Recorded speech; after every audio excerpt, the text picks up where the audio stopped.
El dimarts 26 d'octubre al vespre, Mercè Duran i Gemma Hidalgo, arqueòlogues responsables de les excavacions i consolidació del poblat ibèric de les Maleses, van presentar a l'Ateneu l'estat actual dels treballs, així com alguns supòsits resultants de l'anàlisi de les troballes, sota el títol Els primers habitants de Sant Fost, una història compartida.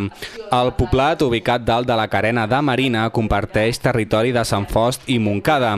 Es troba en un punt estratègic i es creu que per la gran quantitat d'àmfores de transport marítim era el punt d'enllaç i de comerç entre els vaixells que arribaven a la costa i els pobles del Vallès. Es creu que aquest assentament íber data del segle IV abans de Crist per les restes d'una ceràmica típica d'aquesta època. Per les poques peces que es troben, se suposa que el poblat va ser abandonat. El poblat va patir un incendi fet que provoca dues hipòtesis. O es va incendiar i el van abandonar, o bé van marxar i el van cremar amb fer-ho.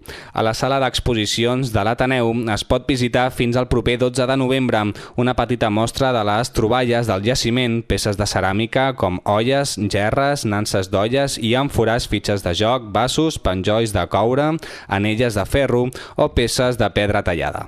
Avui es fan dos actes. El primer de tot es presenta, a les 7:30 es presenta els treballs que s'han fet durant enguany sobre la recerca a dintre de les Maleses per l'equip de treballadors i de tècnics de l'Ajuntament de Montcada i voluntaris que ho han fet. I la segona part, i primera aquí a Sant Fost, és l'exposició de l'estat físic de les peces que s'han trobat amb aquestes prospeccions d'aquests anys endarrerits. Això no s'havia fet mai, sí que estava exposat dintre del Museu de Montcada totes les peces que s'han fet, però que aquí a Sant Fost no. I a través d'aquest mateix conveni que he parlat abans, doncs hem arribat a aquest acord i poder fer una exposició una mica itinerant. Bien, el yacimiento de las Malesas tiene una historia muy interesante que desde hace más de 20 años venimos investigando y venimos estudiando. A partir de aquí, el yacimiento de las Malesas es un yacimiento ibérico de la tribu layetana, que era la que estaba aquí, y que se sitúa en una cronología que va del siglo IV al siglo II antes de nuestra era. A partir de aquí,